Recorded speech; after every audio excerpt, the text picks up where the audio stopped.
మీ వాళ్ళని గన్ కింద ప్రేమని చెప్పు. Ask them to drop their guns.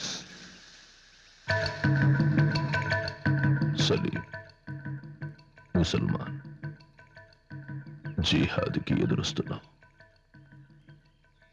क्या तुम मुसलमान हो? ముసల్మానేరా, కానీ ముందు భారతీయుడిని. I'm an Indian first. ముసల్మాన్ అంటే అర్థం తెలుసారా నీకు? ఆడంగుల్లాగా పసిపిల్లల్ని, ముసలాళ్ళని, ఆడవాణ్ణి చంపుతానని బేరమాడేవాడు ముసల్మాన్ కాదరా. గుళ్ళో చర్చుల్లో పిల్లలాడే బొమ్మల్లో బాంబు పేల్చేవాడు ముసల్మాన్ కాదరా. ముసల్మాన్ అంటే ముసలం ఇమాన్. కలలో కూడా అవతల వాడికి హాని చేయకూడదు అనుకునేవాడ్రా ముసల్మాన్. అలాంటి ముసల్మాన్లు నీ దేశంలో ఉన్నారో లేదో తెలీదు, కానీ నా దేశంలో ఉన్నారా. నా దేశం గురించి ఏం తెలుసురా నీకు? నా దేశంలో వీధికి ఒక మసూది ఉంది, నీ దేశంలో ఊరుకొక గుడి ఉందారా? నా దేశంలో ప్రెసిడెంట్ ఆఫ్ ఇండియా ఒక ముసల్మాన్ ఉన్నాడు, నీ దేశంలో హిందూ వార్డ్ మెంబర్ గానైనా ఉన్నాడ్రా?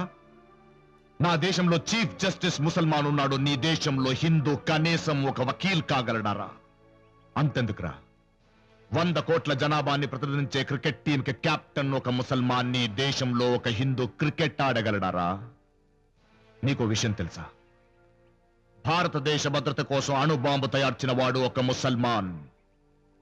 మేము భారతీయులందరం పాడుతున్న వందే మాత్రం రాసిన వాడు ఒక ముసల్మాన్.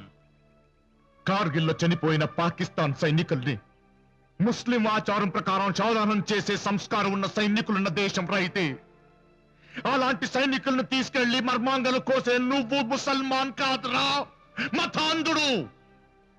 కానీ నా దేశంలో మతాలు చూడట్లేదురా, మానవత్వాన్ని చూస్తున్నాం. రే, ఒక ముసల్మాన్ గా, ఇండియన్ ముసల్మాన్ గా చెప్తున్నాను విను.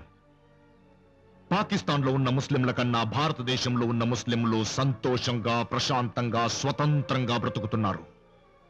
ఇది నీకు తెలుసో తెలీదో, నీ దేశంలో ఉన్న వాళ్ళకి తెలుసో తెలీదో, ప్రపంచ మొత్తానికి తెలుసో తెలీదో, కానీ నేను రోజు ప్రార్థిస్తున్న అల్లాకి తెలుసురా. సారే జహా సే అచ్చా హిందుస్తాన్ హమారా. అయితే ఇప్పుడు నువ్వు చావాలి లేదా నేను చావాలి, అంతేగా?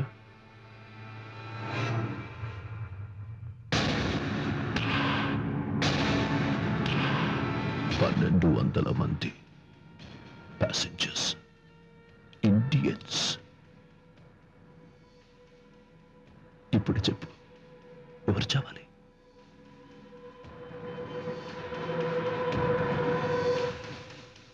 నో నో,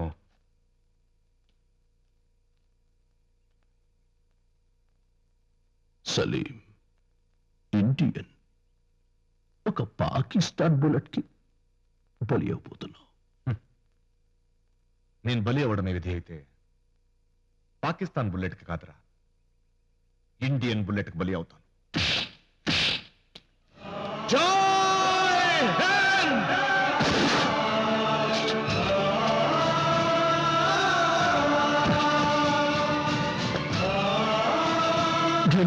ననుకోకు, నీకోసం ఒక్క ఇండియన్ వస్తాడు, ఒక్క ఇండియన్.